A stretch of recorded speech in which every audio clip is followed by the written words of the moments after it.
अस्सलाम वालेकुम नाज़रीन, उम्मीद और दुआ करता हूँ कि आप लोग जहाँ जहाँ पर होंगे खैर वाफियत से होंगे। नाज़रीन, हुकूमत ने डिसाइड कर लिया हुआ है कि किसी भी हद तक जाकर आइनी तरामीम कॉन्स्टिट्यूशनल अमेंडमेंट्स हैं जिनकी एक अटैम्प्ट पहले ले चुके हैं ये लोग, और तब मौलाना फजल रहमान साहब के वोट नहीं मिले, JUIF के वोट नहीं मिले, तो तब इनकी वो अटैम्प्ट जो थी वो अनसक्सेसफुल गई थी और उसी की कड़ी आज सुप्रीम कोर्ट की प्रोसीडिंग्स भी हैं। मैंने वैसे एक ब्लॉग में पहले भी हल्का सा मेंशन कर दिया था कि अब हुकूमत सर तोड़ कोशिश कर रही है कि जनाब हम कोई भी इस तरह का लाया अमल इख्तियार करें कि हमें मौलाना फजल रहमान साहब के वोटों की जरूरत ना पड़े। उसका प्रोसेस स्टार्ट कर दिया गया था सुप्रीम कोर्ट के अंदर और खुलकर उसके ऊपर बहुत ज़्यादा बात नहीं की जा सकती थी, रीज़न कि सुप्रीम कोर्ट के अंदर मैटर था और ये एक लीगल फ्रेमवर्क में चीज़ें आ जाती हैं। लेकिन आज मैं थोड़ा सा खुल के आपको बता देता हूँ कि चीज़ें जा किस तरफ रही हैं और ये कहाँ से स्टार्ट की जाती हैं।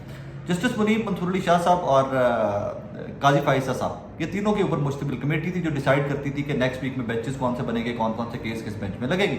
ये एक और इसके ऊपर काजी साहब बार बार बात करते रहे कि जनाब मैंने वन मैन शो खत्म करके सुप्रीम कोर्ट ऑफ पाकिस्तान में मैं जमहूरियत लेके आया हूँ ताकि यहाँ पर 3 जजेस जो हैं, सीनियर प्यूरी जज और उनके नेक्स्ट जो जज होंगे, तो वो तमाम जजेस जो हैं वो बैठ कर डिसाइड करें कि कौन कौन सा बेंच बनेगा। मैं यहाँ पर वो जो लाइक माइंडेड बेंचेस और वो जो माजी में बाज़गश थी उसको ख़त्म किया गया।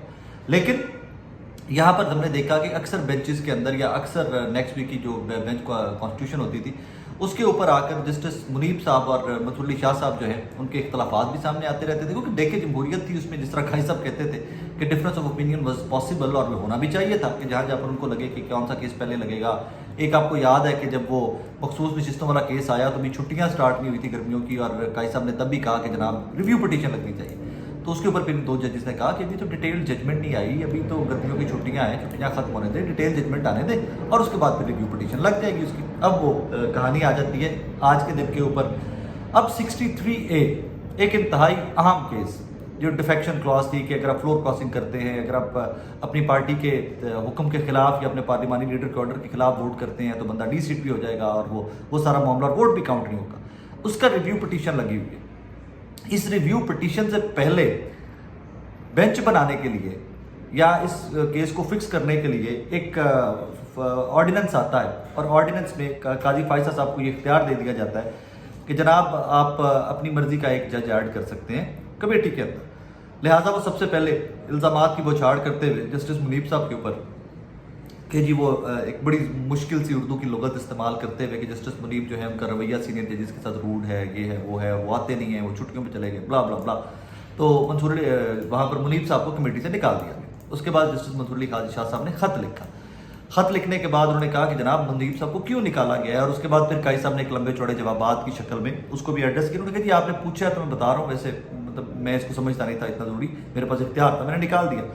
Excuse me. और उससे पहले काजी साहब खुद ये कह चुके हुए थे कि अगर कोई भी कानून ऑर्डिनेंस के तहत आना है तो भाईजान फिर पार्लियामान को ताला लगा देना चाहिए। ये तो मैं थोड़ा सा आपके सामने रखा बैकग्राउंड। अब आ जाइए आज की कार्रवाई के ऊपर। आज जनाब ये बेंच ये केस लगा हुआ था 63A का, रिव्यू पिटीशन लगी हुई थी सुप्रीम कोर्ट ऑफ पाकिस्तान में। काजी साहब ये सुन रहे थे और उनका बेंच सुन रहा था। जस्टिस मुनीब ने एक खत लिखा। उस खत में उन्होंने कहा कि जनाब इसको रिकॉर्ड का हिस्सा बना दिया जाए, लेकिन रिकॉर्ड का हिस्सा काजी साहब ने नहीं बनाया, कह करके यार इसकी कोई दलील नहीं, अगर ओपन कोर्ट है इसमें मुनीब साहब बेंच का हिस्सा बनते तो आकर वो 100 दफ़ा एड्रेस करते, वो जो भी कहना चाहते थे कहते।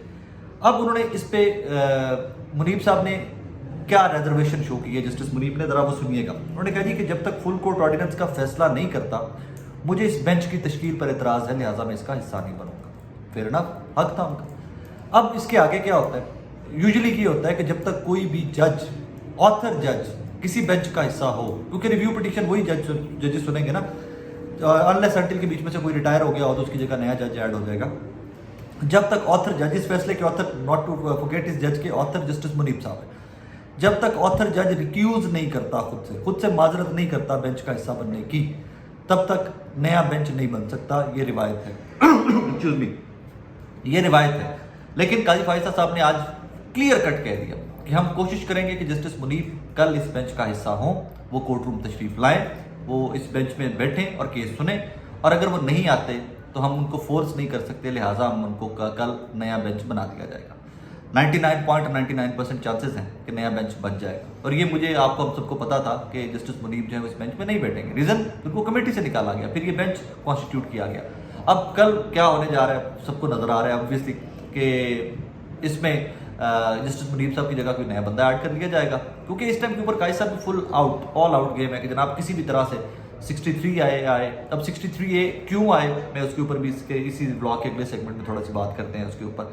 तो कल मेरी असेसमेंट या मेरी रीडिंग ये है कि जनाब कल नवा बेंच बनेगा, 1-2 समातें होंगी और ये रिव्यू जो है इसमें 63A वाला पुराना फैसला जो सस्पेंड कर दिया जाएगा। अब 63A क्यों इंपॉर्टेंट है, जो मैंने ब्लॉग के पहले हिस्से में आपको कहा कि गवर्नमेंट सर तोड़ कोशिश कर रही है कि मौलाना फजलुर रहमान साहब के वोटों की जरूरत मत पड़े। यहाँ पे कुछ सीनियर सहाफ़ी या कुछ बाखबर लोगों से आप मिलते हैं तो वो कहते हैं कि जनाब गवर्नमेंट ऑफिशियल्स जो हैं वो बहुत नाराज़ हैं कि जनाब शहबाज शरीफ साहब गए, आसिफ अली जरदारी साहब गए मौलाना फजलुर रहमान साहब के घर पे, और उनको पहले ये बताया गया कि जनाब मौलाना फजलुर रहमान साहब इस कॉन्स्टिट्यूशनल अमेंडमेंट में हमारा हिस्सा होंगे। जब ये लोग खुद चल के उनके घर गए हैं मौलाना के, और फिर जाके मौलाना ने एंड में इनकार किया है, लिहाजा गुस्सा बहुत ज़्यादा है कि जनाब देखें हमारी तौहीन कर दी गई है, हमारी बेइज्जती कर दी गई है, ब्ला ब्ला ब्ला ब्ला। तो अब सर तोड़ कोशिश की जा रही है कि मौलाना के मौलाना के वोटों के बगैर ही काम डाला जाए, मौलाना के वोटों के बगैर ही अमेंडमेंट जो है उसको पास किया जाए, नंबर पूरा किया जाए। नंबर कैसे पूरा किया जाए, एक सबसे बड़ा उसके अंदर जो हर्डल है वो 63A है। तहरीक इंसाफ का कोई वोटर या किसी और जमात को, जो अपोजिशन की जमातें इस टाइम के ऊपर, उनका कोई भी एक भी वोटर अगर फ्लोर क्रॉस करता है तो वो वोट भी काउंट नहीं होगा और वो बंदा डी-सीट भी हो जाएगा। तो अब उसके लिए सस्पेंड करना 63A को बहुत ज़रूरी था, जिसके लिए ये बेंच भी बन गया, जिसके लिए रिव्यू पिटीशन भी लग गई। अब 1-2-3 समातों के अंदर अगर ये उड़ा दी जाती है, सस्पेंड कर दी जाती है ये जजमेंट 63A वाली, तो उसके बाद रास्ते खुले हुए जनाब। कोई भी PTI का MNA, सुन्नी था काउंसिल का MNA, या मौलाना फजलुर रहमान साहब की जमात का कोई MNA उठे जाए कॉन्स्टिट्यूशनल अमेंडमेंट के लिए, हुकूमत जो लाएगी उसके हक में वोट करे और यहाँ से नेशनल असेंबली से पास करवा लिया जाए। सवाल फिर आकर फंस जाता है ऊपर जाकर के जनाब अपर हाउस में क्या करेंगे, सेनेट में क्या करेंगे।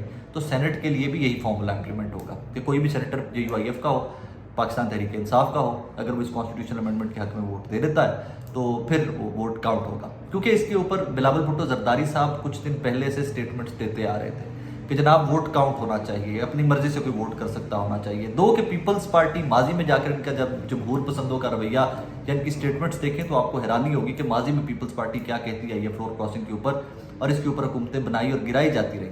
लेकिन एट वंस बिलावल भुट्टो जरदारी साहब भी फ्लोर क्रॉसिंग के हक में बोल पड़े हैं। Do not to forget Sindh house, not to forget Changa Manga, इस तरह के बहुत सारे जमहूरियत के हुस्न के ऊपर, हुस्न खैर क्या, हमारी जमहूरियत कितनी हसीन है मुझे भी आपको बताने की जरूरत नहीं है, लेकिन जमहूरियत के चेहरे पर जो बदनुमा दाग हैं वो दाग अभी तक जिंदा है, वो दाग अभी तक ताज़े हैं कि कैसे वोट खरीदे गए, कैसे वो नोटों की बोरियां वोटों के लिए खोली गई, और फिर सिंध हाउस वाली रिसेंट डेवलपमेंट्स जो हैं, अभी वोट ऑफ नो कॉन्फिडेंस वाला और सारा जब मामला आया था तो उससे पहले की सारी डेवलपमेंट्स आप लोगों के सामने हैं। इवन वो डेवलपमेंट्स पंजाब में भी हुई थी, जिसके नतीजे में हमजा शहबाज साहब चीफ मिनिस्टर बने थे, बाद में वो लोग डी-सीट हुए थे, ज़िमनी इलेक्शन हुए थे और 17 के करीब सीटें मुस्लिम लीग नून के टिकट के होल्डर जो थे वो पंजाब के अंदर हार गए थे। सूबाई 20 में से 17 सीटें, गालिबन 16 या 17 सीटें हार गए थे। सो ये बहुत बड़ी बड़ी डेवलपमेंट्स हैं। इस टाइम के ऊपर पूरा जोर लगाया जा रहा है कि किसी भी तरह से कॉन्स्टिट्यूशनल अदालत बन जाए। लेकिन इसमें एक चीज़ आपने याद रखनी है कि सुप्रीम कोर्ट के जो बाखबर रिपोर्टर्स हैं वो एक चीज़ क्लेम करते हैं कि जनाब इस टाइम के ऊपर काजी साहब जो है ना उनको हिमायत हासिल नहीं है जजेस की सुप्रीम कोर्ट ऑफ पाकिस्तान के अंदर।